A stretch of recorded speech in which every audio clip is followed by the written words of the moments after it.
Good morning, class. Happy Thursday. So Mr. McNair, he has two guests that he wants to introduce to you today, okay? So the first guest who will be speaking is our guest speaker, John Locke. And then our second guest is going to be Thomas Hobbes, okay?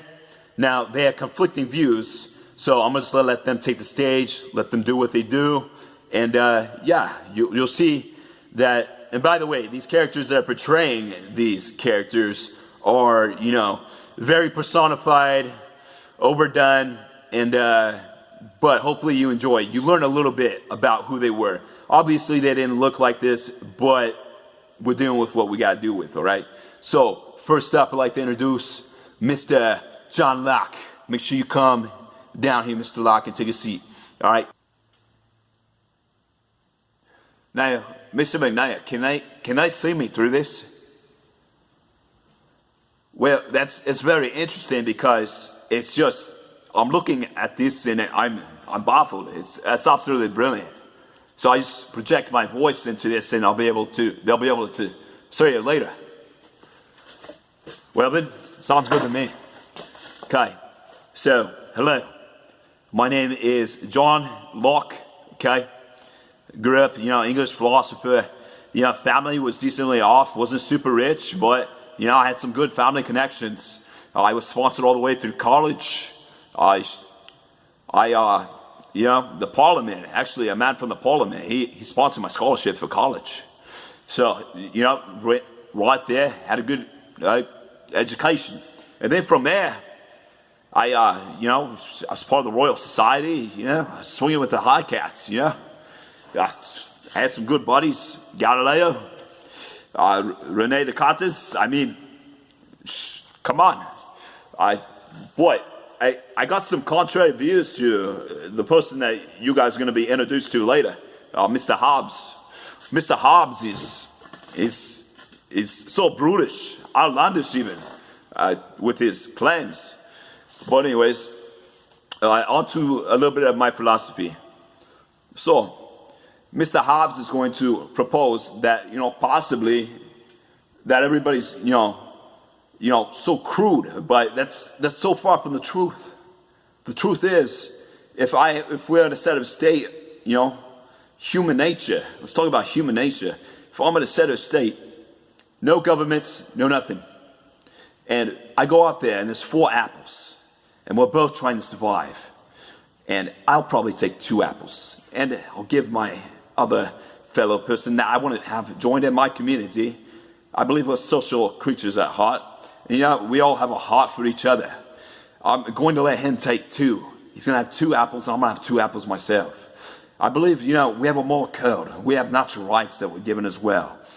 But I want to touch on that, my philosophy, I get my philosophy from, reading other people's literature and so forth. And also a little bit off the Bible. I get a little bit from there as well. And I just want you to know that in the state of nature, that there is only one way, and that is for the people to rule. They should have more power to rule in this world. Me and Mr. Hobbes, we're not going to agree on that there is no divine right of kings. We're not going to agree on that. He's going to agree for more of the monarchy.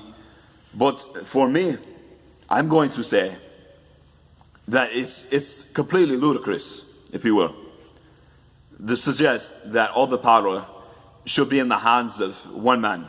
Why? It doesn't make sense. No. We are social creatures. We know how to handle ourselves. We don't even need this form of government, if you will. I think if we were to rule by ourselves, more power for the people. But that's all I want to touch on. I'm sure Mr. Hobbes will act very civilized when he comes in here and gives his viewpoints. So, here you go, Mr. Hobbes. All right. So, this is, I am the Thomas Hobbes, and I'm here to tell you, you 7th grade students, that the world's not all sunshine and rainbows. Let me tell you, it'll eat you up and beat you down. Because let me tell you, everybody's selfish. Now, opposing to John Locke, who's just speaking, who, by the way, is soft. Let me tell you, he views the world as all, everything's happy-go-lucky. Everybody's just going to be like, oh, I'll share my apples with you. I'll share this with you. Wrong. It's not the way it is. Let me tell you how it is. Human nature in a set of state, if we have 4 apples, opposed to John Locke's view, where everybody goes, hey, there are 2 apples for each of us. John Locke's going to go take 2. He's going to give 2 to Billy. Guess what? That's wrong. It's not the way it works. You put 4 apples in front of me, I'm grabbing all 4 of those, and I'm going to go, and eat them all in front of Billy, okay? You know why? Because it's survival of the fittest. Human nature is, everybody is driven by selfish desire. That's what they're driven by. They want to get as much as they can get. They don't care about everybody else. In a set of state where there's no government in place, there's going to be chaos. There's going to be people, killing people for food. There ain't no morals and values. What is this? And then, a little bit about me. So, I get most of my philosophy, not really too much from the Bible, but I did write a book that's based on, the Leviathan. If you don't know what the Leviathan is, kids, Leviathan is this beast of a creature. And if you encountered it, it would just obliterate you, and it'd be huge and super scary. You even like breathe fire breath. And it's just like, whoa. But anyways, and then there's also people who also want to say Leviathan is also a metaphor for something else. But who knows? Do your research, kids. But also, so opposing what, Locke over here is, little softy boy saying, this world's a mean place. That's why I've been training for years, so I could come back from the dead and tell the kids of the future how it is. So, this government, if we need some government, I think it's all right if we have government, because it's going to take us away from the chaotic times. And if we have a government, we need a king. We need someone who's got some purpose, a place in life. They understand how to lay down the law. I don't believe in this divine right of the king, but let me tell you, I like someone who's in charge and lays down the law with sovereign will. That's what I like. Okay? We don't need the people. The people's already, they're inherently corrupt. We don't need them having too many words. We just need some wise individuals at the top of the chain running things, okay? That's the way it needs to be. What, that's enough. I'm out of time? Mr. McNair, come on. All right, I'll go. All right. John Locke. I beat him. There's no way he beat me. I hope you truly enjoyed our 2 characters that we had displayed here. We had our good friend, Thomas Hobbes. He's a little crazy, but he presents the world. Now, give him credit. He grew up in harsher times. Civil War was going on and so forth, and he's witnessed a lot more.